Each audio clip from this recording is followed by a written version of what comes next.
Hello friends, welcome to PU Sir Physics. Today our topic is mutual inductance. Okay, तो हमने जो starting में हमने देखा था उसके बारे में पहले देख लेते हैं कि भाई फर्स्ट ऑफ ऑल हमने क्या देखा था। एक फैराडे का 3 एक्सपेरिमेंट के बारे में हमने देखा था कि भाई फर्स्ट ऑफ ऑल उसने कंसिडर किया था कि कंडक्टिंग कॉइल, उसके साथ उसने गैल्वेनोमीटर को ही लगाया था, उसने बैटरी के साथ नहीं लगाया था। गैल्वेनोमीटर को साथ लगाया हुआ था क्योंकि वो गैल्वेनोमीटर क्या डिटेक्ट करती है, इलेक्ट्रिक करंट। जैसे ही हम एक बार मैग्नेट को कॉइल की टूवर्ड्स ले जाते हैं या अवे लेके जाते हैं तब गैल्वेनोमीटर डिफ्लेक्शन बताती है। तो उसका मीनिंग क्या हुआ कि भाई कॉइल में कोई करंट प्रेजेंट है। तो करंट आया कहाँ से? वो करंट एक इंड्यूस हुआ है। वो कहाँ से इंड्यूस हुआ है कि इंड्यूस ईएमएफ से करंट वो प्रोड्यूस हुआ है। ठीक है, तो इंड्यूस ईएमएफ क्यों जनरेट होगा? क्योंकि कॉइल पे ऊपर जो पहले मैग्नेटिक फील्ड लाइन थी वो B = 0 थी, पर जैसे ही आप बाहर मैग्नेट को उसकी टूवर्ड्स लेके आते हो तो वहां पे मैग्नेटिक फील्ड फाइंड आउट हो रही है B। और मैग्नेटिक फील्ड का अपोज करने के लिए वो कॉइल में इलेक्ट्रॉन क्या करेगा, घूमेगा। वो इलेक्ट्रॉन घूमता है तो उसकी अपोजिट डायरेक्शन में इलेक्ट्रिक करंट प्रोड्यूस होगी। वो इलेक्ट्रिक करंट ही क्या है, सोर्स ऑफ मैग्नेटिक फील्ड। वो सोर्स ऑफ मैग्नेटिक फील्ड वो अपोजिट डायरेक्शन में मैग्नेटिक फील्ड लाइन बनाएगा और मैग्नेटिक फील्ड लाइन को वापस 0 करना चाहता है। ठीक है, ओके। तो नेचर का रूल्स क्या होता है, वो अपनी ही पोजीशन पे रहना चाहता है। ठीक है, अगर उसका कोई अपोज करेगा तो वो भी अपोज करेगा। ठीक है, तो हमको क्या फाइंड आउट हुआ कि भाई लास्ट में हमको कंक्लूजन हमको मिला कि जैसे ही हम बाहर मैग्नेट को उसकी टूवर्ड्स लेके आते हैं तो मैग्नेटिक फील्ड की इंटेंसिटी ज्यादा हो जाती है, मींस के मैग्नेटिक फ्लक्स ज्यादा हो जाता है क्योंकि वो सभी मैग्नेटिक फील्ड लाइन एक कॉइल पे लिंक होने वाली है।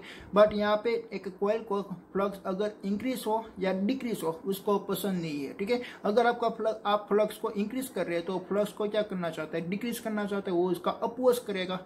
ठीक है, ओके। तो अपोज करने के लिए इसमें जो इलेक्ट्रॉन घूमेगा तो वो घूमता है तो वो प्रोड्यूस करेगा इंड्यूस ईएमएफ। वो इंड्यूस ईएमएफ के कारण ही यहाँ पे इलेक्ट्रिक करंट प्रोड्यूस हुआ। वो इलेक्ट्रिक करंट एक गैल्वेनोमीटर शो करती है। ठीक है, बट आपको इंड्यूस ईएमएफ फाइंड आउट करने के लिए आपको एक बेसिक इक्वेशन क्या आपको मिलेगा, चेंज ऑफ मैग्नेटिक फ्लक्स पर unit time, it is known as induce EMF. So that E = -dφ/dt find out हुआ। और लेंज नाम का साइंटिस्ट ने क्या फाइंड आउट किया कि भाई इसमें जो इंड्यूस करंट जनरेट हो रही है वो इंड्यूस करंट की डायरेक्शन कौन सी है। अगर आप बाहर मैग्नेट का नॉर्थ पोल लेके आते हो तो वो भी एक नॉर्थ पोल जैसा बिहेव करेगा क्योंकि उसको उसका अपोज करना है। उसका अपोज करने के लिए वो एक एंटी क्लॉकवाइज डायरेक्शन में करंट को घुमाएगा।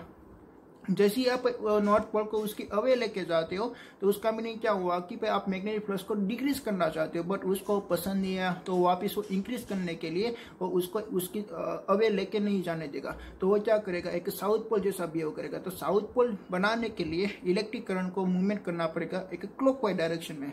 ठीक है, ऐसा सेम नेचर हम एक साउथ पोल के लिए भी हम सोच सकते हैं कि भाई हम साउथ पोल को टूवर्ड्स लेके आते हैं तो वो एक साउथ पोल जैसा बिहेव करेगा, मींस के करंट की डायरेक्शन होगी क्लॉकवाइज डायरेक्शन में। अगर हम उसको अवे लेके जाते तो वो एक नॉर्थ पोल बना लेगा। ठीक है, तो करंट की डायरेक्शन होगी एंटी क्लॉकवाइज डायरेक्शन में।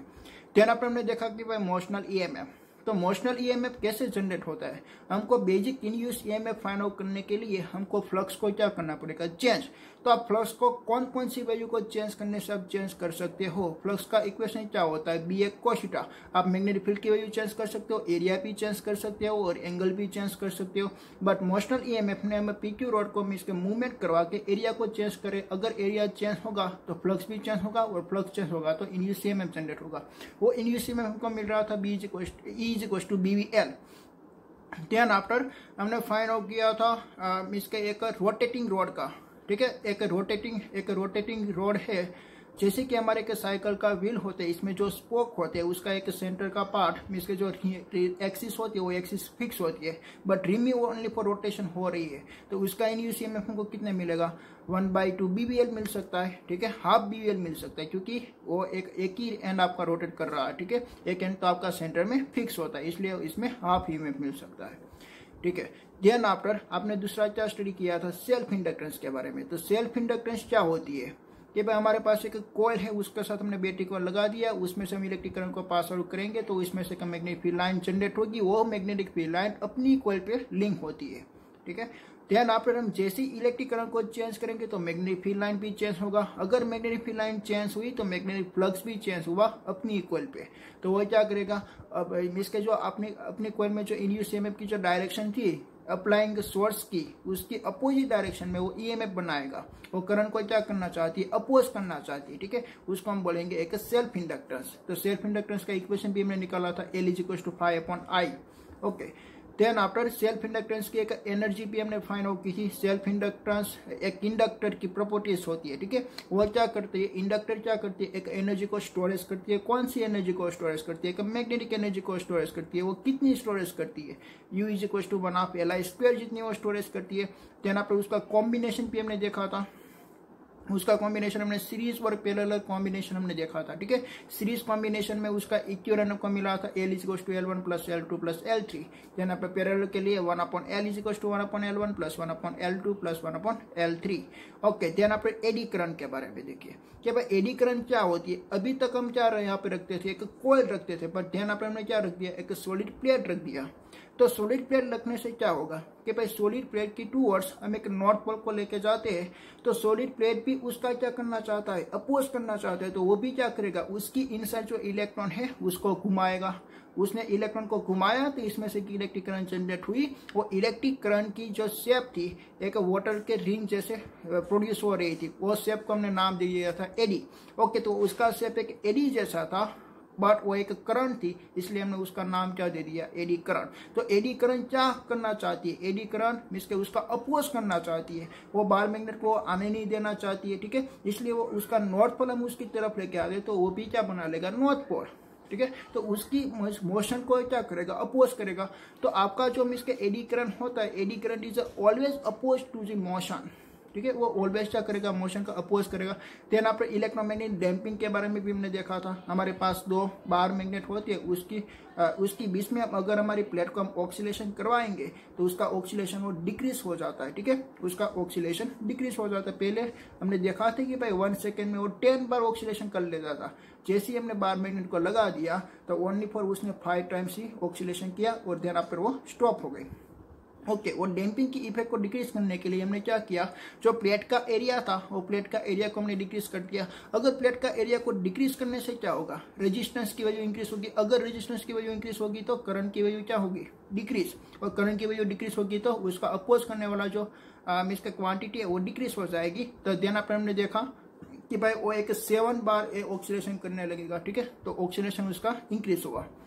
ओके, देन आफ्टर उसकी आपके एप्लीकेशन के बारे में आपको देखना है। ऐसा जरूरी नहीं कि भाई इंडक्शन जो आपका एडी करंट प्रोड्यूस हुआ है वो एडी करंट एक डिसएडवांटेजेस ही प्रोड्यूस करता है।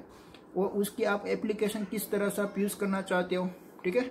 जैसे कि हमने इलेक्ट्रिक व्हीकल जो होती है इसमें हमने ब्रेकिंग सिस्टम में लगा दिया। लाइक दिस हमारे पास एक ट्रेन अवेलेबल है, तो ट्रेन में हमने ब्रेक अप्लाई करने के लिए मैकेनिज्म में लगा दिया, तो उसको हम बोलते हैं इलेक्ट्रिक ब्रेक सिस्टम। तो उसमें हमारा एडी करंट का कॉन्सेप्ट यूज होता है। देन आप इंडक्शन फर्नेस में भी हो सकता है, ठीक है, और इलेक्ट्रिक मीटर में भी हो सकता है, और इलेक्ट्रिक मोटर में भी, इंडक्शन मोटर में भी हो सकता है, ठीक है। ओके, ये बेसिक उसकी एप्लीकेशन है। देन आप गैल्वेनोमीटर में हम यूज करते हैं एडी करंट को, चला है। तो वो एडी करंट की एप्लीकेशन भी मोस्ट इंपॉर्टेंट है। ओके, देन आप हमको स्टडी करना है कि भाई हमारा टुडे का टॉपिक है म्यूचुअल इंडक्टेंस के बारे में। ओके, तो म्यूचुअल इंडक्टेंस का मीनिंग क्या होता है, पहले तो उसको वर्ड को आप एक्सप्लेन कीजिए कि भाई म्यूचुअल का मीनिंग क्या हुआ। म्यूचुअल का मीनिंग होता है आपस में, आपस में इसके close to each other. Okay, तो ईच अदर होने के लिए उसके पास 2 मेंबर होने चाहिए। वो दोनों मेंबर किसके बने हुए हैं, तो 2 कॉइल है हमारे पास, ठीक है। हमारे पास 2 कॉइल है और 2 कॉइल में से कोई भी एक कॉइल को हम बैटरी के साथ कनेक्ट करेंगे और दूसरी कॉइल को हमने गैल्वेनोमीटर के साथ कनेक्ट किया। जो बैटरी वाली कॉइल है वो बैटरी वाली कॉइल में से हम इलेक्ट्रिक करंट हम इसके फ्लो करवाएंगे, तो इसमें से मैग्नेटिक फील्ड प्रोड्यूस होती। और मैग्नेटिक फील्ड हमने दोनों कॉइल को ऐसे रख दिया आपस में, एक कॉइल एसी रखी और दूसरी कॉइल भी एसी रखी। ओके, तो ए वाली कॉइल को हमने बैटरी के साथ कनेक्ट कर दिया और ए वाली कॉइल के साथ हमने गैल्वेनोमीटर को लगा दिया। जैसे ही बैटरी वाली कॉइल में से इलेक्ट्रिक करंट को पास आउट करेंगे तो उसकी अराउंड एक मैग्नेटिक फील्ड लिंक होगी और मैग्नेटिक फील्ड यहाँ पे दूसरी वाली कॉइल पे लिंक होगी। ओके, देन आफ्टर हम क्या करते हैं, पहली वाली कॉइल का हम करंट को चेंज करते हैं। अगर हमने करंट को चेंज किया तो वो एक मैग्नेटिक फील्ड जो प्रोड्यूस करेगा वो मैग्नेटिक फील्ड की वैल्यू भी चेंज होगी और सभी मैग्नेटिक फील्ड एक कॉइल नंबर 2 के पास लिंक हो रही थी। तो यहाँ पे क्या जनरेट हो रहा था, फ्लक्स। तो यहाँ पे फ्लक्स क्या होगा, चेंज। यहाँ पे फ्लक्स चेंज हुआ तो क्या प्रोड्यूस करेगा, इंड्यूस ईएमएफ। इसलिए यहाँ पे एक गैल्वेनोमीटर आपका डिफ्लेक्शन बताती है, ठीक है। वही पूरे के पूरा फिनोमिना हमने आगे भी स्टडी किया है फेराडे के एक्सपेरिमेंट में, ठीक है। बट हम उसको क्या बोलते हैं, म्यूचुअल इंडक्टेंस बोलते हैं। क्यों म्यूचुअल इंडक्टेंस, क्योंकि यहाँ पे जो इंडक्टेंस फाइंड आउट हुआ है, यहाँ पे जो इंडक्टेंस फाइंड आउट हुआ है एक सेकंड कॉइल पे डिपेंडेंट है। सेकंड कॉइल में से जब भी करंट का फ्लो होगा तब भी यहाँ पे करंट जनरेट होगा। करंट जनरेट हुआ इसलिए तो गैल्वेनोमीटर ने डिफ्लेक्शन बताया। पहली वाली कॉइल में हम जब भी हम कॉइल को इसके करंट को फ्लो करवाते हैं तब हमको सेकेंडरी कॉइल पे हमको क्या नजर आती है, इलेक्ट्रिक करंट नजर आती है, ठीक है। This phenomena is known as the mutual inductance. Okay, तो म्यूचुअल इंडक्टेंस के बारे में हम इसके स्टडी करेंगे, उसका सर्किट डायग्राम ड्रॉ करेंगे। देन आफ्टर वो जो म्यूचुअल इंडक्टेंस है वो कौन सी वैल्यू पे डिपेंडेंट है। जैसे कि हमने इलेक्ट्रिक फील्ड में हमने देखा था कैपेसिटर, तो कैपेसिटर किसकी वैल्यू पे डिपेंड था। कैपेसिटर का इक्वेशन याद है आपको कि भाई कैपेसिटर का चार्ज का इक्वेशन क्या था, Q is equal to CV, so that C is equal to Q by V। But this capacitor is not dependent on the Q and V, but this capacitor is dependent is between two distance, between two plate का डिस्टेंस। आपने जो plate रखी हुई है दो plate, तो दो प्लेट के बीच का डिस्टेंस कितना है, देन आफ्टर वो प्लेट का एरिया कितना है, वो जो दोनों प्लेट है उस पे उसकी इनसाइड उसका मीडियम कौन सा है, कि भाई एटमॉस्फेयर है या वैक्यूम है या कोई दूसरा मीडियम रखा हुआ है आपने, अगर उसमें कोई डायरेक्टली मटेरियल को प्रोवाइड किया है, ठीक है। इस सभी की वैल्यू पे वो डिपेंडेंट है, लाइक दिस उसके मीडियम पे वो डिपेंडेंट है। ओके, तो वैसे हमने स्टडी किया था एक सेल्फ इंडक्टेंस के बारे में कि भाई सेल्फ इंडक्टेंस किसकी वैल्यू पे डिपेंडेंट था, वो फ्लक्स और करंट की वैल्यू पे डिपेंडेंट था ना, ऐसा नहीं था। वो सेल्फ इंडक्टेंस पे किसकी वैल्यू पे डिपेंडेंट था, कंस्ट्रक्शन और जियोमेट्रिक पे डिपेंडेंट था, कि भाई उसकी परमीएबिलिटी पे की वैल्यू पे वो डिपेंडेंट था, देन आपका नंबर ऑफ टर्न्स के लिए वो डिपेंडेंट था, और एरिया क्रॉस सेक्शनल एरिया कितना है और उसकी लेंथ कितनी है उसकी वजह पे वो डिपेंडेंट है। वैसा ही म्यूचुअल इंडक्टेंस पे कोई कंस्ट्रक्शन और जियोमेट्रिक पे डिपेंडेंट होगा, और वो किसकी वैल्यू पे डिपेंड है वो भी हम देखेंगे, ठीक है। Okay, today our topic is mutual inductance. Okay, तो म्यूचुअल इंडक्शन का मीनिंग क्या होगा, कि भाई म्यूचुअल का मीनिंग होता है आपस में मिसके हमारे पास दो कॉइल होगी। ओके, आपको जो एनसीईआरटी में फिगर दे रखी है ना, ऐसी में यहाँ पे फिगर नहीं ड्रॉ करता हूँ, क्योंकि पहले आपको समझना है कि भाई म्यूचुअल इंडक्शन का मीनिंग क्या होता है, देना पर मैं उसको मैं आपको ड्रॉ करके मैं आपको बताऊंगा, ठीक है। मैं पहले क्या करता हूँ, मैं यहाँ पे दो कॉइल में दो मेंबर होना चाहिए। म्यूचुअल का मीनिंग है कि भाई दो मेंबर है, पर यहाँ पे दो मेंबर है हमारी दो कॉइल। ओके, तो एक कॉइल को हम बैटरी के साथ कनेक्ट करेंगे। ओके, मैं यहाँ पे फिगर ड्रॉ करता हूँ। हमारे पास दो कॉइल अवेलेबल है, this is the first coil, उसके पास एक नंबर ऑफ टर्न्स भी होगी, और उसको हमने एक सोर्स के साथ कनेक्ट कर दिया, एक बैटरी के साथ, और यहाँ पे बीच में हमने एक की को भी लगा दिया। की लगाने से हम करंट को ऑफ या ऑन कर सकते हैं, ठीक है। सोर्स को ऑन ऑफ या डिसकनेक्ट या कनेक्ट कर सकते हैं, ठीक है। Okay, this coil is 1, so that C1।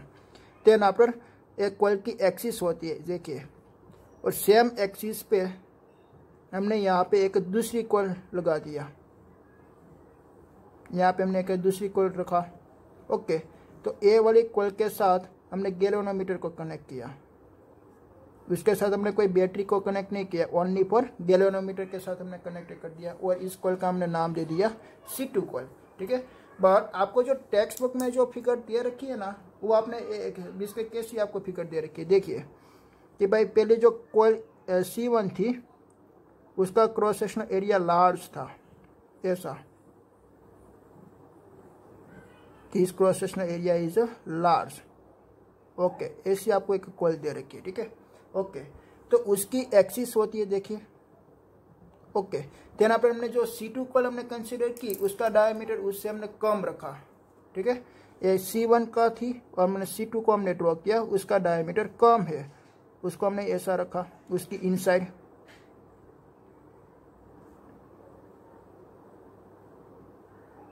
Okay, ऐसा रखा। ऐसा रखने इसका मैकेनिज्म क्या है वो मैं आपको बाद में बताता हूँ। ये है हमारी C2 कॉइल, ये है हमारी C1 कॉइल। ऐसी फिगर आपको टेक्स्ट बुक में एनसीईआरटी में दे रखी है, बट आपको अच्छे से आपको माइंड में समझ में आए, इसलिए मैंने यहाँ पे दो कॉइल को ऐसे मैंने सेपरेट ड्रॉ किए है, ठीक है। ओके, पर ऐसा हमने कभी आगे हमने देखा था, किसमें देखा था, फेराडे का एक्सपेरिमेंट में हमने देखा था, थर्ड एक्सपेरिमेंट में। इसमें भी हमने क्या देखा था, दो कॉइल हमने कंसीडर की हुई थी, एक के साथ हमने बैटरी के कनेक्ट किया था, दूसरे के साथ हमने गैल्वेनोमीटर लगाया हुआ था। ओके, जब भी हम स्विच को ऑन करते हैं, तो मैं यहाँ पे एक्शन में लिख देता हूँ स्विच ऑन।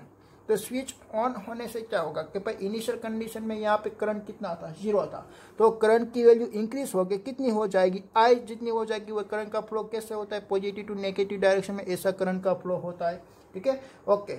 और ये जो आपको कॉइल दे रखी है ना, तो कॉइल के पास क्या क्या दूसरी प्रॉपर्टीज होती है कि भाई उसके पास नंबर ऑफ टर्न्स भी होती है N1, और उसके पास नंबर ऑफ हम टर्न्स होते हैं तो उसको मैं बोलूँगा N2, ओके। देन आप उसका क्रॉस सेक्शनल एरिया भी होता है, तो ये C1 कॉइल है इसलिए उसका क्रॉस सेक्शनल एरिया है A1, और उसका C2 है इसलिए उसका क्रॉस सेक्शनल एरिया होगा A2, कोई भी एरिया हो सकता है ना, ठीक है। यहाँ पे आप देख रहे हो कि भाई C1 कॉइल का क्रॉस सेक्शनल एरिया लार्ज है is compare to C2 coil, okay. जैसे भी मैंने स्विच ऑन किया तो यहाँ से इलेक्ट्रिक करंट का फ्लो होने लगेगा। वो इलेक्ट्रिक करंट पहले 0 था, देन पे उसका करंट हो गया I, ओके।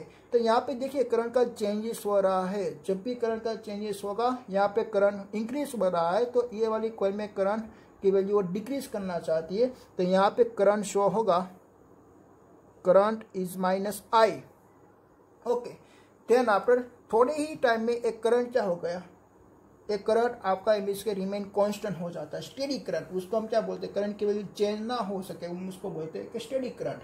रिमेनिंग ऑन, जैसे ही हम स्विच ने हमने रिमेनिंग ऑन ही रखा, रिमेनिंग ऑन रखने से उसका करंट अभी भी आई ही है, बट यहाँ पे हम देखते हैं कि भाई यहाँ पे गैल्वेनोमीटर में कितनी करंट रिप्रेजेंट हो रही है, तो यहाँ पे गैल्वेनोमीटर में करंट हमको ऑब्जर्वेशन हो रही है ओनली 0, ठीक है, क्योंकि यहाँ पे जो चेंजेस होना चाहिए वो चेंजेस स्टॉप हो गया। देन अपन हम स्विच को ऑफ करते हैं, हमारी एक्शन हमने चेंज कर दिया, स्विच को ऑफ कर दिया, तो स्विच ऑफ करने से क्या होगा, करंट की वैल्यू जो आई थी वो वापस 0 में कन्वर्ट हो जाएगी, I2 0 हो गई, ठीक है। तो I2 0 हो गई, तो यहाँ पे हम गैल्वेनोमीटर में देखेंगे तो गैल्वेनोमीटर में वापस डिफ्लेक्शन बताती है, ओके। तो इसमें करंट कितनी आएगी, इसमें करंट आएगी I, यानी यहाँ पे नेगेटिव लिखा हुआ है, यहाँ पे पॉजिटिव लिखा, क्यों, क्योंकि यहाँ पे देखिए करंट इंक्रीज हो रहा है, और यहाँ पे इंड्यूस ईएमएफ से जो करंट मिलेगा वो करंट का वो क्या करना चाहती है, अपोज करना चाहती है, इसलिए -I। यहाँ पे करंट डिक्रीज हो रही है इसलिए इसकी करंट आएगी माइनस, तो उसका अपोज करने के लिए उसने बना दिया पॉजिटिव। तो यहाँ पर हमने स्विच ऑफ कर दिया, वो लास्ट में थोड़े ही टाइम में उसकी करंट हो जाएगी 0, तो उसकी करंट 0 होगी, तो यहाँ पे हमने देखा कि भाई उसकी भी करंट 0 हो गई, ठीक है। यहाँ पे करंट है 0 to I, तो यहाँ पे भी करंट है, यहाँ पे अभी भी करंट है तो भी करंट उसकी 0 हो गई, क्योंकि उसकी करंट की चेंज होना बंद हो गया, ठीक है। ऐसा फिनोमेना हमने आगे देख ही लिया है, कि मैं आपको एक वापस में रिपीट करता हूँ। देखिए जैसे ही हमने फर्स्ट कॉइल में से इलेक्ट्रिक करंट को फ्लो करवाया, तो इलेक्ट्रिक करंट एक कॉइल में जाएगी, एक कॉइल क्या है, सोलेनॉइड, तो सोलेनॉइड क्या जनरेट करेगी, अपनी around magnetic field line, okay. वो अपनी अराउंड वो magnetic field line link produce करती है ऐसे, वो सभी मैग्नेटिक फील्ड लाइन एक दूसरी वाली कॉइल पे भी लिंक होती है, ओके। ये सभी मैग्नेटिक फील्ड लाइन दूसरी वाली कॉइल पे भी लिंक हुआ ऐसे। अब क्या होगा कि भाई सेकेंडरी कॉइल पे फ्लक्स प्रोड्यूस हुआ, क्या रहा, वो फ्लक्स किसका करंट प्रोड्यूस हुआ, फर्स्ट कॉइल की मैग्नेटिक फील्ड यहाँ पे लिंक हुई, इसलिए यहाँ पे फ्लक्स प्रोड्यूस हुआ, ठीक है।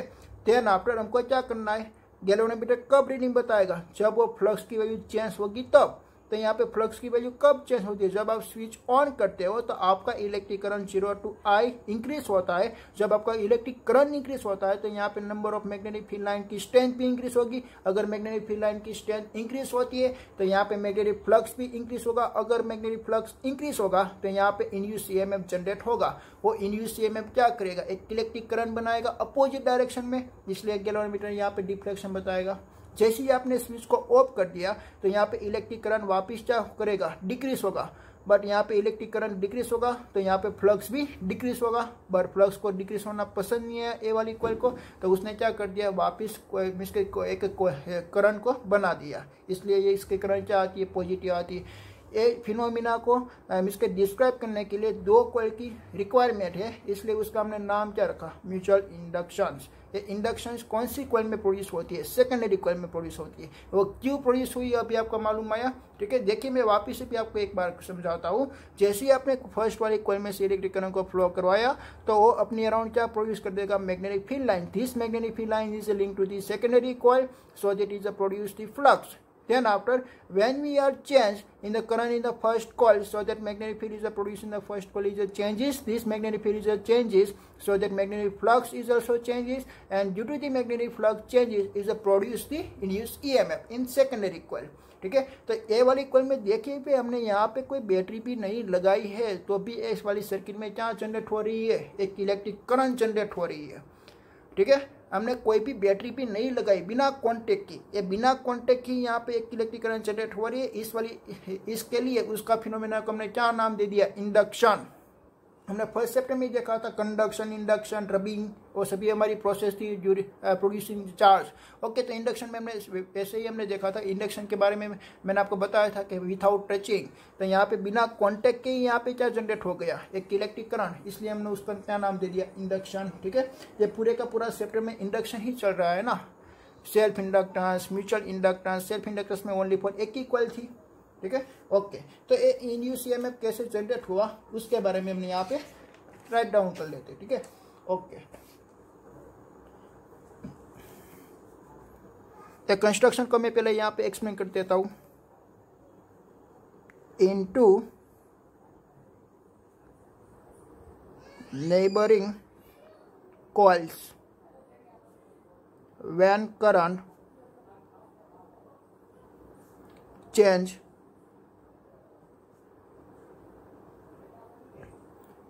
take place in one coil,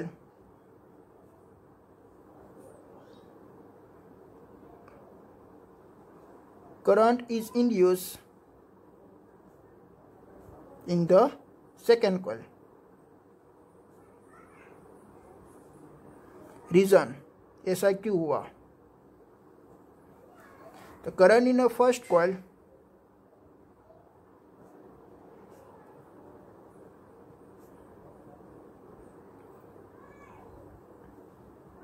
make a magnetic field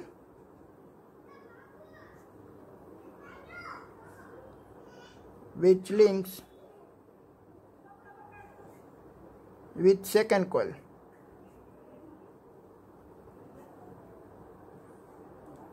Hence change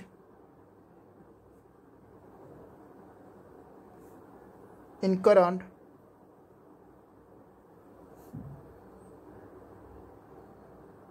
amount a change in magnetic field, change in magnetic field and also magnetic flux, change in magnetic flux which induce EMF, current in second coil। ठीक है, okay, यहाँ पे देखिए इन दोनों में different क्या है कि भाई यहाँ से जो मैग्नेटिक फील्ड लाइन प्रोड्यूस होगी वो मैग्नेटिक फील्ड लाइन सभी यहाँ पे लिंक नहीं होगी, और थोड़ी मैग्नेटिक फील्ड लाइन अपनी कॉइल पे भी लिंक होगी। तो अपनी कॉइल पे जो लिंक होगी उसको हम क्या बोलेंगे, सेल्फ इंडक्टेंस बोलेंगे। ठीक है, बट यहाँ से सपोज के इमिट हो रही है 1000 मैग्नेटिक फील्ड लाइन, और यहाँ पे हमने ऐसा रखा है, तो ऐसा जरूरी नहीं कि यहाँ पे 1000 मैग्नेटिक फील्ड लाइन लिंक हो सके। बट इसमें से हमने देखा कि भाई 800 ही यहाँ पे लिंक हो रही है, तो 200 कहाँ पे चली गई, एटमॉस्फेयर में चली जाती है, क्योंकि यहाँ पे डिस्टेंस है। ठीक है, ओके, तो हमको क्या करनी है कि भाई सेकंड कॉइल पे भी हमको 1000 ही लिंक होनी चाहिए। तो ऐसा बनाने के लिए हमने क्या किया, ए वाली फिनोमेना बनाई। ये फिनोमेना में हमने क्या किया, एक कॉइल के डायमीटर को लार्ज रखा और दूसरी कॉइल का डायमीटर को थोड़ा कम रखा।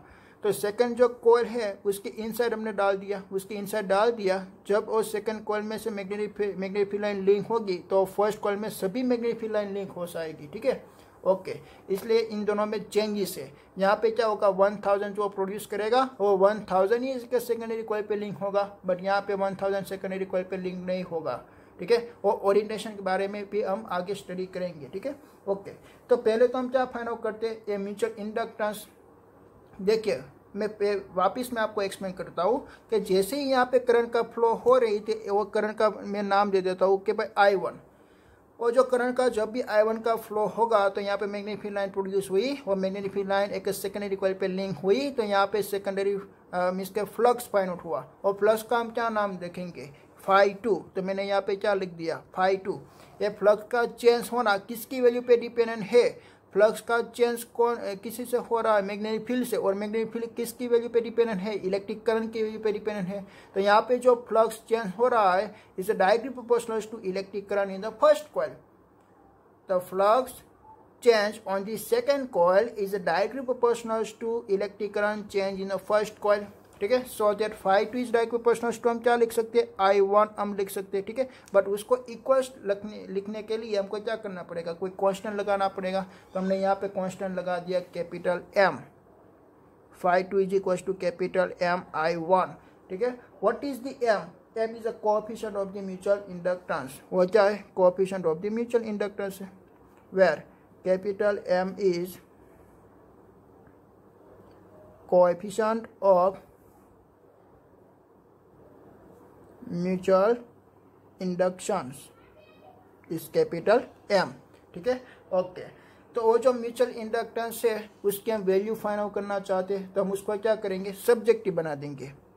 This mutual inductance capital M is equal to phi 2 upon I1। Okay, ध्यान आप हम उसको डिराइव करना चाहते हैं, म्यूचुअल इंडक्टेंस को डिराइव करना चाहते हैं। हम कैसे डिराइव करेंगे कि भाई I1 की वैल्यू हम 1 कंसीडर कर ले कि भाई फर्स्ट वाले कॉइल में से इलेक्ट्रिक करंट का फ्लो हो रहा है 1 एम्पियर, तो यहाँ पे 1 हो जाएगा। तो सेकेंडरी कॉइल में जो फ्लक्स लिंक हुआ है उसको ही हम क्या बोलेंगे, म्यूचुअल इंडक्टेंस बोलेंगे। यहाँ पे जो म्यूचुअल इंडक्टेंस है वो फ्लक्स phi 2 और करंट I की वैल्यू पे डिपेंडेंट नहीं है। और म्यूचुअल इंडक्टेंस और कंस्ट्रक्शन ऑफ कॉइल की वो डिपेंडेंट है कि भाई ए वाली कॉइल किसके, ए वाली कॉइल में नंबर ऑफ ट्रांस n है, ए वाली कॉइल में नंबर ऑफ ट्रांस n2 है, उसकी जियोमेट्री पर वो डिपेंडेंट है, ठीक है। बट वो एक फ्लक्स phi 2 और I1 की वैल्यू पे वो डिपेंडेंट नहीं है। देखिए कि भाई ऐसी भी क्वांटिटी हमने आगे डिराइव की थी, उसका यूनिट क्या निकलने वाला है, फ्लक्स का यूनिट होता है वेबर, वेबर पर एम्पियर। तो वेबर पर एम्पियर हमने आगे भी हमने स्टडी किया सेल्फ इंडक्टेंस में, तो सेल्फ इंडक्टेंस में हमने उसका यूनिट डिराइव किया था, उसका यूनिट हमको मिल रहा था हेनरी। तो उसका भी यूनिट हमको क्या मिलेगा, सेम जैसा ही हेनरी मिलने वाला है। बट पहले हमको उसको डिफाइन करनी है। तो हमने क्या किया कि भाई हमारे पास ए वाली एक कॉइल थी, इसमें से हमने इलेक्ट्रिक करंट को फ्लो करवाया 1 एम्पियर, 1 एम्पियर हमने इलेक्ट्रिक करंट को फ्लो करवाया। देन पर हमने यहाँ पे देखा कि भाई यहाँ पे फ्लक्स लिंक हो रहा था 20, तो उसका मीनिंग क्या हुआ कि भाई उसका म्यूचुअल इंडक्टेंस हमको कितना मिला 20। देन पर हमने क्या किया, ए वाली कॉइल को हमने चेंज कर दिया, दूसरी कॉइल हमने लगा दिया, ऐसे हमने यहाँ पे एक दूसरी कॉइल लगा दिया। ओके, दूसरी कॉइल लगा दिया। देन पर इसमें से इलेक्ट्रिक करंट का हमने फ्लो करवाया I is equal to 1 ampere. Then पर यहाँ पे हम देखते हैं कि भाई हमको फ्लक्स लिंक हो रहा है 10, तो हमारा फ्लक्स क्या हुआ, डिक्रीज हुआ, तो उसका म्यूचुअल इंडक्टेंस भी क्या हुआ 10, ठीक है। तो एक कॉइल का ए वाली कॉइल का 20 और ए वाली कॉइल का 10 हमको मिला, तो उसका मीनिंग क्या हुआ कि भाई दोनों का म्यूचुअल इंडक्टेंस डिफरेंट है, ठीक है। म्यूचुअल इंडक्टेंस किसकी वैल्यू पे वो डिपेंडेंट होगा और उसकी जियोमेट्री पे डिपेंडेंट है, ठीक है। उसको डिफाइन करने के लिए हमने क्या किया कि भाई उसको डिफाइन करने के लिए करंट का रेट हमने 1 एम्पियर रख दिया। If I1 is equals to 1, then mutual inductance capital M is equals to phi 2, so that secondary coil में जो फ्लक्स लिंक हो रहा है उसको हम क्या बोलेंगे, म्यूचुअल इंडक्टेंस M बोलेंगे, ठीक है। ओके, देन पर हमको क्या फाइंड आउट करना है, देन पर हमको फाइंड आउट करना है कि भाई ये जो सेकेंडरी कॉइल में जो जनरेट हो रहा है इलेक्ट्रिक करंट वो किसकी वजह से जनरेट हो रहा है, इंड्यूस EMF की वजह से। तो वो इंड्यूस EMF की वैल्यू कैसे प्रोड्यूस हुई वो हमको डिफाइन करनी है, ठीक है। ओके, तो कैसे डिफाइन होगी वो, कि जैसे ही हमारी कॉइल नंबर 1 थी, इसमें से इलेक्ट्रिक करंट I का फ्लो होगा, वो I का फ्लो होगा, इसलिए सेकेंडरी कॉइल पे मैग्नेटिक फ्लक्स की वैल्यू लिंक हुई, और मैग्नेटिक फ्लक्स की वैल्यू जैसे ही चेंज होती है इसके लिए सेकेंडरी कॉइल में एक इंड्यूस EMF जनरेट हो जाती है, ठीक है। ओके, तो वो फिनोमिना अभी डिफाइन करने वाले हैं। ओके, नेक्स्ट हमको निकालनी है भाई EMF of the mutual inductance की। ओके, तो उसके लिए in coil 1 current is I1, इसमें से हमारी करंट का फ्लो हो रही है I1, so that flux link to coil 2 is phi 2, तो फ्लक्स लिंक हो रहा है phi 2, so that EMF induce in the second coil, EMF induced in second coil E is equals to minus delta phi upon delta t। Okay, ये phi 2 हम लिखने वाले हैं, ठीक है, क्योंकि फ्लक्स कौन सा है, phi 2 है। ओके, तो phi2 इज इक्वल टू हमने क्या यहाँ पे लिखा, phi2 is equal to mi1, तो हम भी यहाँ पे mi1 लिख देते हैं। तो minus d upon dt mi1, but m is a constant, so that capital M di1 upon dt is minus, this is the induce EMF। Okay, ध्यान पर हमको क्या फाइंड आउट करनी है, म्यूचुअल इंडक्टेंस की वैल्यू। तो म्यूचुअल इंडक्टेंस को हमने सब्जेक्टिव बना दिया।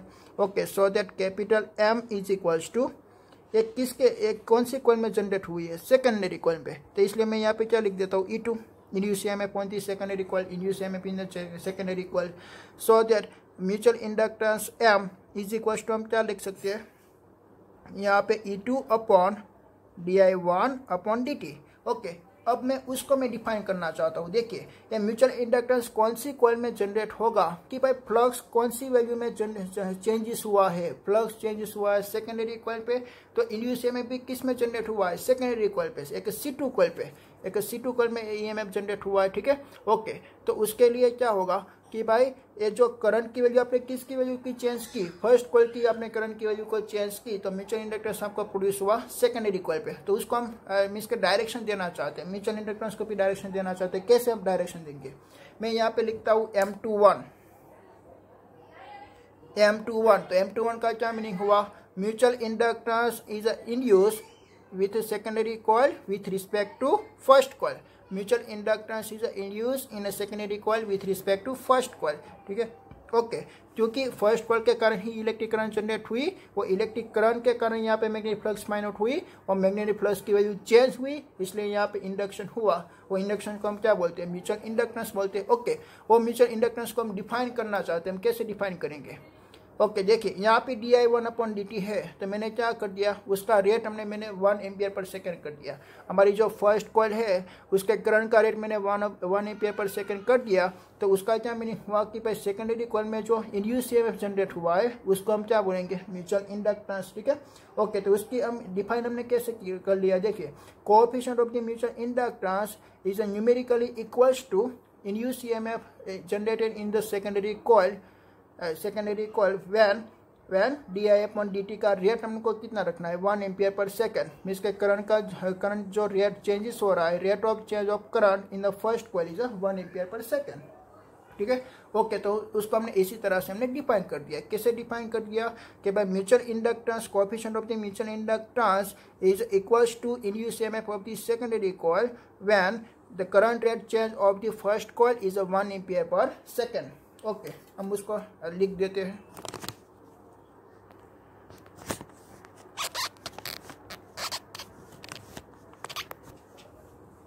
मैं पहले यहाँ पे इक्वेशन में लिख देता हूँ वापिस। M21 का मीनिंग मालूम पड़ा कि भाई mutual inductance of the secondary coil with respect to first is equals to E2 upon di1 upon dt। di1 upon dt का रेट हमको 1 करना है, तब हमको क्या मिलेगा, mutual inductance of secondary coil with respect to first is equals to induce EMF of the secondary coil. Okay, coefficient हम उसको डिफाइन करना चाहते हैं। ठीक है, coefficient of mutual induction in between two coils in numerically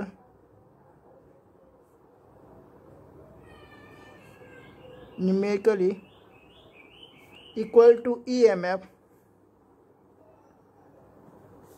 induced in coil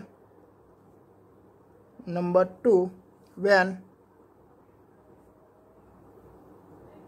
rate of change of current in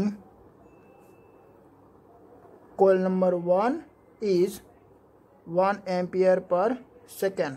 ठीक है, उसका रेट हमने कितना ले लिया, 1 ampere per second. Coefficient of the mutual inductance in between two coils is numerically equal to EMF in use in coil number 2 when rate of change of current in the coil number 1 is 1 ampere per second.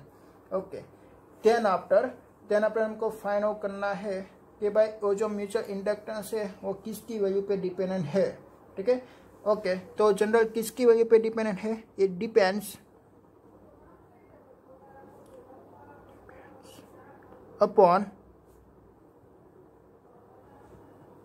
Geometry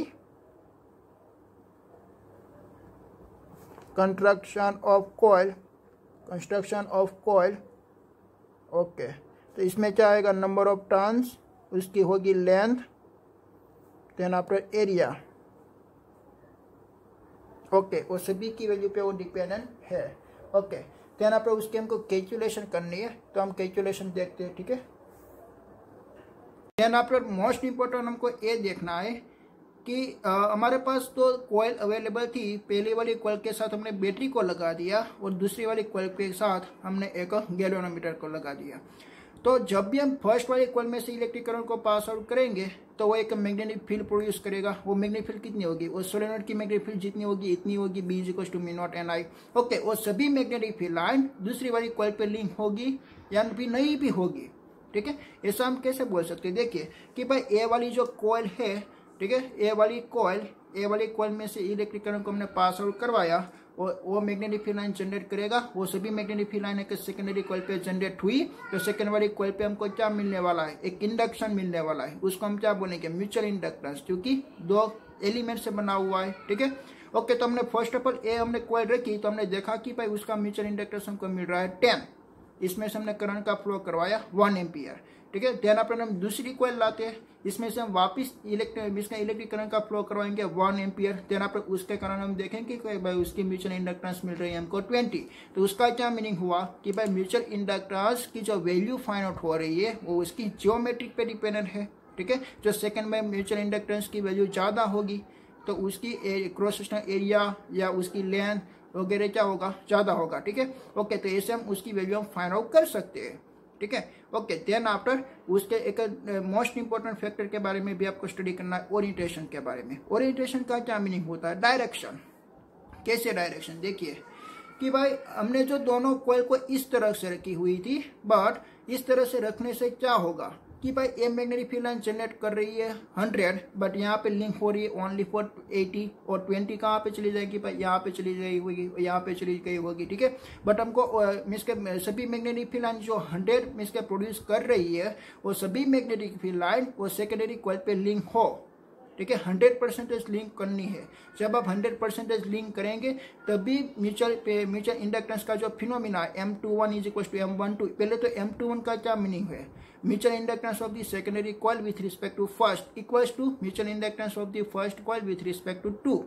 इसके पहले हमने क्या किया था, first वाली coil के साथ battery को कनेक्ट किया था, दूसरी वाली कॉइल पे हमने गैल्वेनोमीटर को लगाया था, बट हम अल्टरनेट चेंज कर देते हैं कि भाई फर्स्ट वाली कॉइल पे हम गैल्वेनोमीटर लगा देते हैं और दूसरी वाली कॉइल पे हम बैटरी लगा देते हैं, और उसकी भी हम म्यूचुअल इंडक्टेंस हम निकालते हैं। तो दोनों की म्यूचुअल इंडक्टेंस क्या होनी चाहिए, सेम, बट वो कब चेंज होगी, सेम होगी। देखिए कि भाई ए वाली कॉइल इसके जो 100 मैग्नेटिक फील्ड लाइन प्रोड्यूस कर रही है और सभी magnetic field line secondary coil पे लिंक हो पाए, ऐसी आपको एक जियोमेट्री बनानी है। तो आप कैसे बनाएंगे, देखिए कि भाई एक कॉइल का हमने डायमीटर लॉन्ग रख दिया, उसका डायमीटर हमने ज़्यादा रखा, देन आपने एक उसका डायमीटर हमने कम रखा, तो ये जो मिसके एक स्मॉल बनेगी कॉइल। ओके, तो ये स्मॉल कॉइल को हमने लास्ट कॉइल के इनसाइड हमने पुट कर दिया, और देन आपने इसमें से हम इलेक्ट्रिक करंट को फ्लो करवाएंगे तो वो अपनी अराउंड एक 100 मैग्नेटिक फील्ड लाइन प्रोड्यूस करती है। वो 100 मीन्स के 100% मैग्नेटिक फील्ड लाइन एक सेकेंडरी कॉइल पे लिंक होगी, तो अब ये दोनों फिनोमिना आपस में एक दूसरे के साथ कॉम्बिनेशन बना के और दोनों की वैल्यू सेम आएगी।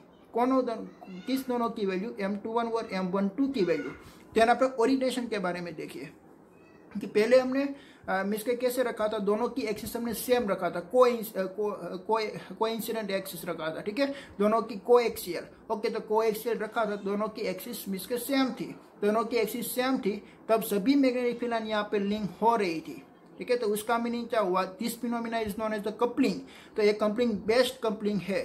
ठीक है, तो बेस्ट कपलिंग है, इसलिए उसका मैथमेटिकली रिप्रेजेंट करने के लिए उसका हमने कपलिंग कोएफिशिएंट भी रखा, और कपलिंग कोएफिशिएंट का नाम दे दिया हमने के। तो यहाँ पे के की वैल्यू आ रही है 1। क्यों 1 आ रही है, बिकॉज इसमें से जो मैग्नेटिक फील्ड लाइन प्रोड्यूस होगी, इसमें से suppose 100 magnetic field line produce हो रही है, तो सभी magnetic field line secondary coil पे लिंक हो रही है, क्योंकि हमने दोनों की एक्सिस को क्या रखा है, सेम कोएक्सियल रखा है। एक का डायमीटर लार्ज है और दूसरे का डायमीटर कम है, क्या भाई एक का डायमीटर लार्ज था और दूसरे का डायमीटर ऐसे कम है, तो उसकी अराउंड हमने ऐसा रखा, ठीक है, ऐसा रखा। तो इसमें से सभी भी मैग्नेटिक फील्ड लाइन प्रोड्यूस होगी, वो सभी मैग्नेटिक फील्ड लाइन उसकी इनसाइड यहाँ पे लिंक होगी, ठीक है। तो उसका ओरिएंटेशन एग्जैक्ट मींस के एक फिक्स हुआ, तो उसके कारण जो कोएफिशिएंट ऑफ कपलिंग हमको फाइंड आउट होगा, उसका रेट हमको कितना मिला, k=1 मिला। देन पर दूसरी पोजीशन में कैसी रखी, देखिए क्या भाई इसमें से भी करंट का फ्लो 1 एम्पियर पर सेकेंड ही हो रहा है, और हमने ऐसा रखा, ऐसा रखने से क्या होगा कि उसकी परफेक्ट हमको 1 नहीं मिलेगी, कपलिंग की कोएफिशिएंट की रेट हमको 1 नहीं मिलेगी। इसमें से जो 100 प्रोड्यूस हो रही है, इसमें से ओनली फॉर 80 यहाँ पे मिस के लिंक हो रही है, और 20 कहाँ पे हो जाएगी, वो एटमोस्फेयर में चली जाएंगी। तो उसका रेट हमको कितना मिला, 0.8 मिला। तेना पर हमको ऐसे रखा तो ओनली फॉर 50% लिंक हो रही है। तेना पर हमने ऐसा रखा तो उसकी वैल्यू आ रही है 0। म्यूचुअल इंडक्टेंस हमको क्या कितना मिल रहा है, 0 मिल रहा है। दोनों इसमें भी दोनों कॉइल ही है, बट हमने एक को रखा वर्टिकल और एक को रखा हॉरिजॉन्टल, तो इन दोनों की इसका एंगल कितना बना 90 डिग्री, और cos 90 होती है 0। तो फ्लक्स ही नहीं यहाँ पे प्रोड्यूस होगा, फ्लक्स ही यहाँ पे लिंक नहीं होगा, फ्लक्स ही लिंक नहीं होगा तो उसको हम चेंज कैसे करेंगे, ठीक है। जैसे हमने ऐसा रखा था तो यहाँ पे फ्लक्स लिंक हो रहा था, ठीक है, बट वो फ्लक्स इसके परफेक्ट लिंक नहीं हो रहा था। जैसे कि हमने कोएक्सियल रखा, ऐसा यहाँ पे लिंक नहीं हो रहा था, इसलिए उसकी के की वैल्यू क्या आई थी 0.8, और ऐसा हमने रखा तो के की वैल्यू कितनी मिली हमको 0.5, ठीक है। दोनों कॉइल तो सेम ही है, ओनली पर हम क्या चेंज करें, ये क्या हम चेंज करेंगे, उसकी ओरिएंटेशन हम चेंज कर रहे, ऐसे हम कर दिया तो उसकी ओरिएंटेशन वापस हमने चेंज कर दिया। तो ये म्यूचुअल इंडक्टेंस है, वो किसकी वैल्यू पे वो डिपेंडेंट है, ओरिएंटेशन की वैल्यू पे भी वो डिपेंडेंट है, ओनली फॉर जियोमेट्री की वैल्यू पर वो डिपेंडेंट नहीं है। ऐसा सेल्फ इंडक्टेंस में नहीं होता था, वाई, बिकॉज इसमें तो ओनली फॉर एक ही कॉइल अवेलेबल थी, बट यहाँ पे तो 2 कॉइल अवेलेबल है। तो दोनों की अपने एक्सिस कैसे रखी हुई है, उसकी ओरिएंटेशन के बारे में वो डिपेंडेंट है, ठीक है। बट सबसे बेस्ट म्यूचुअल इंडक्टेंस की फिनोमिना कौन सी थी कि भाई इसमें से जितनी भी मैग्नेटिक फील्ड लाइन लिंक हो रही है, वो सभी मैग्नेटिक फील्ड लाइन किस में लिंक होनी चाहिए, सेकेंडरी कॉइल पे लिंक होनी चाहिए, ठीक है। तब उसका बेस्ट हम कपलिंग हम मानेंगे, ठीक है। वो फिनोमिना को हम बोलते हैं कपलिंग फिनोमिना बोलते हैं, क्योंकि इन दोनों को हम जोड़ेंगे ना, ठीक है। जैसे हमने इन दोनों को जोड़ा है एक मैग्नेटिक फील्ड के साथ, ठीक है, वो जोड़ने से बेस्ट कपलिंग कौन सा होगा, दोनों को एक दूसरे के अबोव रखेंगे, ऐसे रखेंगे, ठीक है। एक हमारी ए है, ऐसे हम रखेंगे, ठीक है, तो उसका हमको बेस्ट रिजल्ट फाइंड आउट हुआ, चलाया, ओके। तो ऐसे हमने देखा कि भाई ओरिएंटेशन और एक मैग्नीट्यूड की वैल्यू पे भी, ज्योमेट्री की वैल्यू पे भी वो डिपेंडेंट है, ओके। तो उसकी कैलकुलेशन हम कैसे करेंगे, उसके के बेसिक कंडीशन है, वो बेसिक कंडीशन कैसी है कि भाई दोनों कॉइल कैसी होनी चाहिए, तो दोनों कॉइल ऐसी होनी चाहिए, ऐसी नहीं होगी, ठीक है। अगर ऐसी होगी तो क्या होगा, देखिए कि भाई इसमें से प्रोड्यूस हो रही है 1000 मैग्नेटिक फील्ड लाइन, और सभी magnetic field line secondary coil पे लिंक नहीं हो रही है। बट हमारा कॉन्सेप्ट कैसा है कि भाई हमारी जो फर्स्ट कॉइल में से जो 100 मैग्नेटिक फील्ड लाइन लिंक हो रही है, तो 100 magnetic field line secondary coil पे लिंक हो। इसके लिए आपको ऐसा यहाँ पे इसके ऐसी आपको यहाँ पे कंसिडर करनी पड़ेगी दोनों कॉइल, आप ऐसे नहीं कंसिडर कर सकते, दोनों को कोएक्सियल रखनी पड़ेगी, ठीक है, ओके। तो उसकी भी मैं यहाँ पे कंडीशन लिख देता हूँ, तभी आप उसका इसके वैल्यू आप फाइंड आउट कर सकते हो, म्यूचुअल इंडक्टेंस क्या, तभी उसकी वैल्यू आप फाइंड आउट कर सकते हो, ठीक है। और किसकी वैल्यू पे डिपेंडेंट है, उसकी बेसिक कंडीशन है कि भाई उसमें से जो जितनी मैग्नेटिक फील्ड लाइन लिंक होगी वो 100% सेकेंडरी कॉइल पे लिंक होनी चाहिए, ओके। उसकी मैं कंडीशन में यहाँ पे राइट कर देता हूँ, when electric current is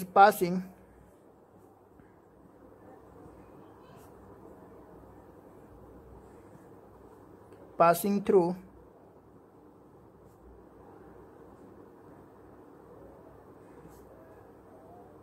coil number 1 and it's produce magnetic field,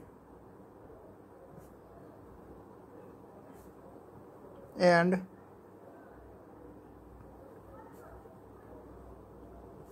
this field is linked to second coil is 100%, okay. तो 100% लिंक होनी चाहिए, ओके। तो ऐसी जो कंडीशन होगी तब हम आगे फाइंड आउट करेंगे, ठीक है। कैलकुलेशन एम अब हमको फाइंड आउट करना है, calculation of mutual inductance M between two coils.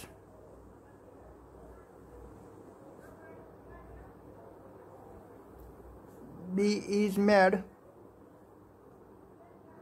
Bye coil 1 in B1 is equal to mu naught N1 I1। एक कैसे जनरेट होगा, हमारी जो दो कॉइल हमने कंसिडर की थी ऐसे वो जनरेट होगा। ओके, मैं वापस ये फिगर में यहाँ पे ड्रॉ करता हूँ कि भाई ये हमारी फर्स्ट कॉइल थी, उसको हमने बैटरी के साथ कनेक्ट किया था और उसके यहाँ पे हमने की भी लगाई हुई थी, और यहाँ पे हमारी एक दूसरी कॉइल रखी है। दोनों की एक्सिस कोएक्सियल होनी चाहिए, बट यहाँ पे कोएक्सियल मैंने नहीं रखी, उसके बाजू में मैंने रखी। यहाँ पे गैल्वेनोमीटर जी के साथ मैंने कनेक्ट कर दिया। जैसे ही यहाँ के electric current I1 pass out होगा तो इसमें से मैग्नेटिक फील्ड लाइन जनरेट होगी B1, और magnetic field line second coil में भी लिंक हो रही है ऐसे। Okay, this coil is a C1, this coil is a C2, this cross sectional area is A1, this cross sectional area is A2, have number of turns is N1 and its have number of turns is N2। Okay, जैसे ही हमको M की value find out करनी है तो हमने यहाँ पे क्या लिखा कि भाई magnetic field is made by coil number 1, this coil number 1। तो इसमें से मैग्नेटिक फील्ड लाइन कितनी फाइंड आउट हुई, B1 is equal to mu naught N1 I1। Okay, तो वो सही है। ओके, तो उसके वो जो सभी मैग्नेटिक फील्ड लाइन है कहाँ पे लिंक होने वाली है, this link is a secondary coil. तो सेकेंडरी कॉइल पे क्या प्रोड्यूस करेगा, फ्लक्स। ओके, तो उसके हम फ्लक्स की वजह फाइंड आउट कर लेते हैं कि भाई flux with 1 turns of coil 2, flux with 1 turns, हमने पहले 1 टर्न्स के लिए फाइंड आउट किया, 1 turns of coil 2। Okay, is φ2, हम उसको क्या नाम देंगे, φ2। फ्लक्स का क्या इक्वेशन होता है, flux φ2 is equal to B1 into A2, B1 into A2। A2 कितना है, स्मॉल A2 है, ठीक है, हम उसको लिख देंगे। ओके, तो B1 की मैं वैल्यू में यहाँ पे लिख देता हूँ। ओके, तो B1 की वैल्यू कितनी है, म्यू नॉट N1 I1, और यहाँ पे आएगा A2। देन आफ्टर आपको फ्लक्स टोटल फाइंड आउट करना है, क्योंकि यहाँ पे टर्न अपने एक नंबर ऑफ टर्न्स का ही फाइंड आउट किया था, बट यहाँ पे नंबर ऑफ टर्न्स बहुत ज़्यादा है, ठीक है। तो हमको टोटल फ्लक्स निकालनी है विथ कॉइल 2। तो flux total with coil 2 is φ2 is equal to, उसको हमको नंबर ऑफ टर्न्स के साथ मल्टीप्लाई कर देना है। तो म्यू नॉट N1 I1 और A2, देन आफ्टर N2 आएगा, ठीक है। नंबर ऑफ टर्न्स कितना आएगा, N2। तो N2 हम कैसे लिखेंगे, देखिए ये जो हमारा स्मॉल n है ना, वो क्या होती है, डेंसिटी होती है। N2 इज इक्वल टू हम क्या लिखेंगे, number of total number of turns N upon उसकी लेंथ, उसकी एक पर्टिकुलर लेंथ होती है, this length is L, so that L। तो यहाँ पे मैं n को सब्जेक्टिव बना दूंगा, तो N2 इंटू L होगा। तो टोटल नंबर ऑफ टर्न्स कितना फाइंड होगा, N is equal to N2 into L। तो मैं यहाँ पे मैं लिख दूंगा इंटू N2 इंटू L। तो ये आपका फ्लक्स फाइंड आउट हो गया। देन आफ्टर आपको क्या फाइंड आउट करना है, म्यूचुअल इंडक्टेंस। इंडक्टेंस किस में प्रोड्यूस होगा, भाई आपका फ्लक्स किस में प्रोड्यूस हुआ है, सेकेंडरी कॉइल पे। तो म्यूचुअल इंडक्टेंस भी किस में प्रोड्यूस होगा, सेकेंडरी कॉइल पे। उसका नोमेनक्लेचर हम कैसे रखेंगे, M21, this mutual inductance is a produce in the secondary coil with respect to first, so that φ2 upon I1।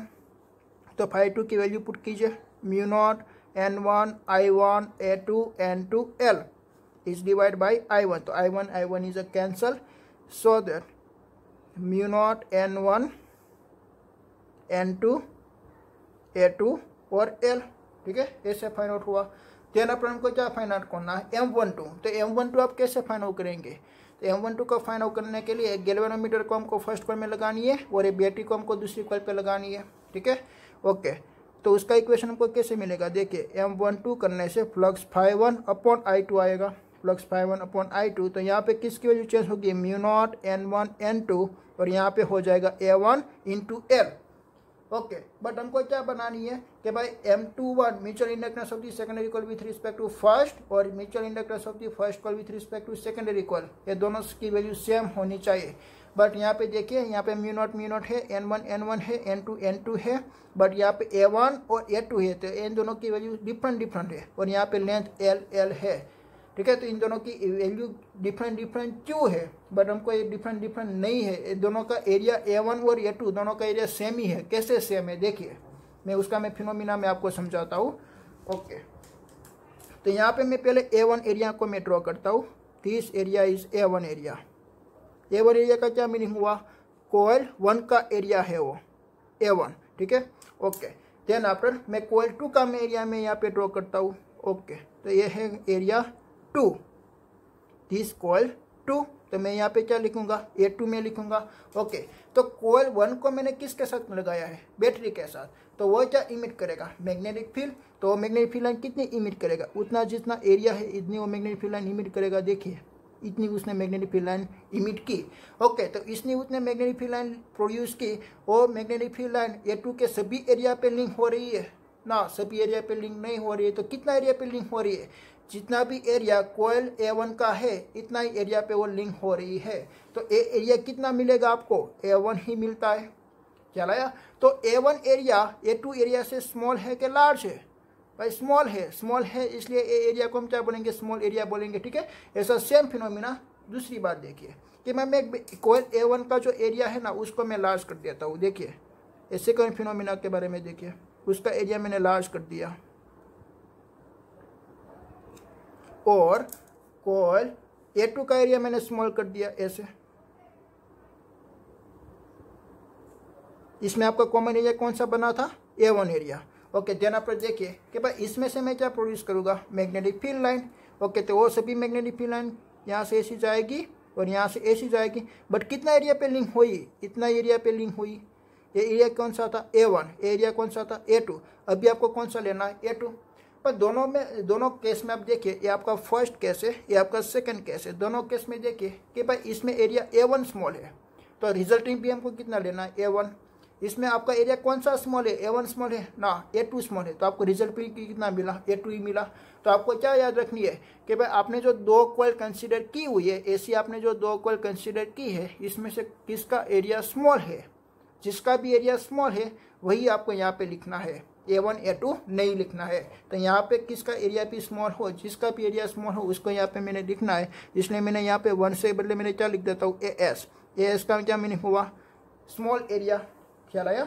Okay, इन दोनों के बारे में आपको मालूम पड़ा कि भाई देखो इसमें से हमने इलेक्ट्रिक करंट को प्रोड्यूस कर दिया, तो उसने मैग्नेटिक फील्ड लाइन लिंक की, बट वो magnetic field line straight direction में जाएगी तो कितने एरिया पर लिंक होगी, A1 एरिया के पे लिंक होगी।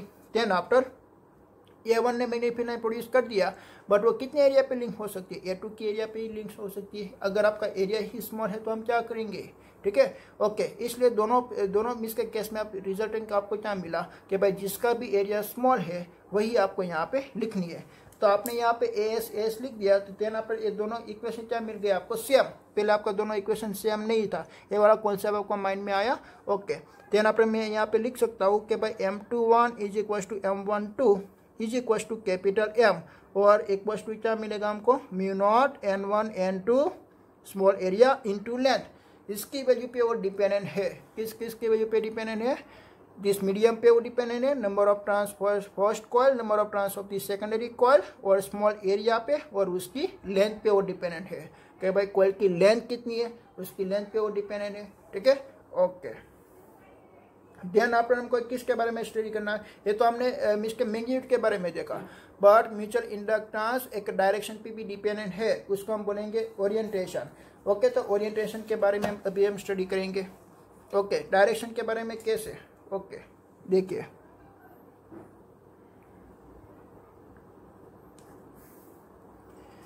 ओके, मैं पहले लिख देता हूं, इन two coils decide the effectiveness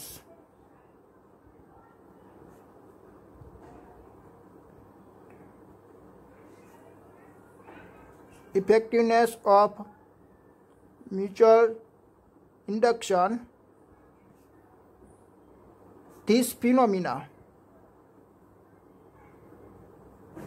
is called coupling coefficient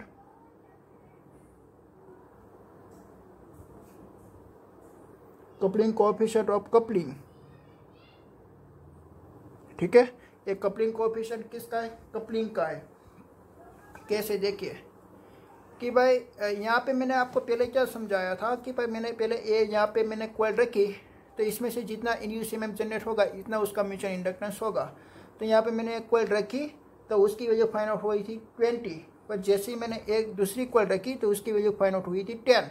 अभी मैं क्या करता हूँ कि ये जो 20 वाली है ना वही मैं रखता हूँ, मैं 20 वाली मैंने जैसे ऐसी रखी तो उसकी वैल्यू फाइंड आउट हुई 20, बट मैं जैसे ही उसको ऐसे में रखता हूँ एक दूसरे के साथ कोएक्सियल, तो उसकी मैंने वैल्यू देखी तो वो 30 आ रही थी। देन आफ्टर इन दोनों की डायरेक्शन मैंने ए वाली कॉइल को मैंने यहाँ पे रख दिया, यहाँ पे ए वाली कॉइल को मैंने यहाँ पे रख दिया। देन आफ्टर मैंने उसकी वैल्यू फाइंड आउट की तो उसकी वैल्यू आ रही थी 15। देन आफ्टर उसकी वैल्यू मैंने ऐसा रख दिया, तो ऐसा वर्टिकल रख दिया। देन आफ्टर मैंने देखा कि भाई उसकी वैल्यू आ रही है 0, तो उसका मीनिंग क्या हुआ, वो किसकी वैल्यू पे डिपेंडेंट है, वो डायरेक्शन की वैल्यू पे, इसके वो डायरेक्शन पे डिपेंडेंट है, वो ओरिएंटेशन के डिपेंडेंट है। ओके, तो कपलिंग ऑफ कोएफिशिएंट का क्या मीनिंग है, हमने मैथमेटिकली रिप्रेजेंट कर दिया कि भाई आपके पास 2 कॉइल अवेलेबल है, एक कॉइल में से आपने इलेक्ट्रिक करंट को सप्लाई की तो वो एक मैग्नेटिक फील्ड लाइन जनरेट करती है 100, वो 100 इलेक्ट्रिक फील्ड लाइन वो सेकेंडरी कॉइल पे जो लिंक होगी तो उसका कपलिंग बेस्ट होगा, तो बेस्ट होगा तो उसका रेट हमको कितना देना है 100%। तो 100% का क्या मीनिंग होता है 100%, तो 100/100, सो दैट उसका रेट हमको क्या मिलेगा 1। ओके, तो उसकी कपलिंग और कोएफिशिएंट हमको क्या मिलने वाली है 1 मिलने वाली है। कौन सी वाली केस में, देखिए वो केस में यहाँ पे मैं वापिस ड्रॉ कर देता हूँ कि भाई आपकी पहले एक फर्स्ट कॉइल थी, उसका एरिया आपने लार्ज रखा। ओके, देन आफ्टर उसकी एक्सिस के ही आपने एक दूसरी कॉइल ऐसे आपने लगा दिया। ओके, तो यहाँ पे जो आपकी ब्लैक वाली जो कॉइल है इसमें से आप जितना इलेक्ट्रिक करंट को इसके प्रोड्यूस करेंगे तो इसमें से जो मैग्नेटिक फील्ड लाइन लिंक होगी और मैग्नेटिक फील्ड लाइन सभी सेकेंडरी कॉइल पे लिंक होगी 100, सो दैट यहाँ पे इसका आपका कितना परसेंटेज हो रही है 100% इसके मैग्नेटिक फील्ड लाइन लिंक हो रही है, तो उसका जो कोएफिशिएंट ऑफ कपलिंग है और उसका रेट हमको कितना मिलेगा, मैं यहाँ पे लिख देता हूँ दिस इज C1 और C2, तो उसका रेट आपको मिलने वाला है K इज इक्वल टू 1, क्योंकि 100% ऑफ मैग्नेटिक फील्ड लाइन यहाँ पे लिंक हो रही है। देन आप मैं दूसरी कंडीशन में आपको एक्सप्लेन करता हूँ कि भाई एक कॉइल आपने ऐसी रखी हुई है और दूसरी कॉइल आपने ऐसी रखी हुई है। ओके, दोनों कॉइल आपको हम इसके कोएक्सियल नहीं रखी हुई है, ठीक है। ओके, तो इसमें से क्या होगा कि भाई इसमें से जो मैग्नेटिक फील्ड लाइन प्रोड्यूस होगी वो सभी मैग्नेटिक फील्ड लाइन यहाँ पे लिंक नहीं होगी, सभी मैग्नेटिक फील्ड लाइन लिंक नहीं होगी तो रेट आपका क्या होगा डिक्रीज होगा, बट डिक्रीज होकर वो 0 होगा ना, 0 नहीं होगा, बट उसका रेट हमको कितना मिलेगा 1 <<0 0 मिलेगा, ठीक है। ओके, इसके वो 1 से कम मिलेगा, आपको 1 से कम मिलेगा, 1 से कम मिलेगा तो मैं क्या लिख सकता हूँ K इक्वल्स टू 1 <0। ओके, तो 1 से वो कम मिलता है आपको, ठीक है, 1 और 0 के बीच में आपको मिल सकता है। ओके, ऐसे आप लिख सकते हो। ओके, तो 1 से वो आपका रेट क्या मिलने वाला है कम मिलने वाला है, 1 से आपका रेट कम मिलने वाला है। आप ऐसे भी लिख सकते हो K इज <1, ठीक है। ओके, मैं ऐसे लिख देता हूँ K is <1। Okay, then after दूसरा देखिए कि भाई एक कॉइल को मैंने रखा ऐसे वर्टिकली और दूसरी कॉइल को मैंने रखा हॉरिजॉन्टली। देखिए इसमें से जब भी मैंने मैग्नेटिक फील्ड लाइन लिंक की इसमें से मैंने इलेक्ट्रिक करंट को प्रोड्यूस किया, वो मैग्नेटिक फील्ड लाइन ऐसे चली गई, ऐसी चली गई, बट यहाँ पे लिंक नहीं हुई। क्यों लिंक नहीं हुई, देखिए उसका एरिया वेक्टर कैसे आता है ऐसे, मैग्नेटिक फील्ड लाइन कैसे आई ऐसे, तो उसकी भी इसका एंगल कितना बनता है 90 degree, so that flux phi is equal to B A cos theta. आपको क्या मिलेगा flux phi is equal to आपको मिला 0। अगर यहाँ पे फ्लक्स ही 0 मिल रहा है तो म्यूचुअल इंडक्टेंस कितना मिलेगा 0 मिलेगा। तो यहाँ पे आपको K कितना मिला 1 मिला, 0 मिला। यहाँ पे आपको K कितना मिला 0 मिला, इसलिए वो ओरिएंटेशन पे भी वो डिपेंडेंट है। देन आपको क्या देखना है, देखिए कि भाई ये जो अपना कॉन्सेप्ट आपने देखा कि भाई फर्स्ट कॉइल में से हम इलेक्ट्रिक करंट को प्रोड्यूस फाइनल पास आउट करवाते हैं तो वो मैग्नेटिक फील्ड लाइन लिंक होती है। तो मैग्नेटिक फील्ड लाइन अपनी कॉइल पे भी लिंक होगी, अपनी कॉइल पे लिंक होगी तो उसको हम क्या बोलेंगे सेल्फ इंडक्टेंस। और ये मैग्नेटिक फील्ड लाइन दूसरी कॉइल पे भी लिंक होती है, ठीक है, तो उसमें भी क्या प्रोड्यूस होगा सेल्फ इंडक्टेंस। तो ये जो म्यूचुअल इंडक्टेंस दोनों के कारण प्रोड्यूस हो रही है वो एक सेल्फ इंडक्टेंस के कारण ही प्रोड्यूस हो रही है। तो रिलेशनशिप ऑफ म्यूचुअल इंडक्टेंस और सेल्फ इंडक्टेंस क्या आएगी कि भाई मैं उसका रिलेशनशिप में लिखता हूँ, वो आपको इसके न्यूमेरिकल सॉल्व करने में के लिए आएगा। Mutual inductance is equals to root L1 और L2 this self inductance of the first coil, this self inductance of the second coil. ठीक है, ऐसा इक्वेशन आप कब लिख सकते हो?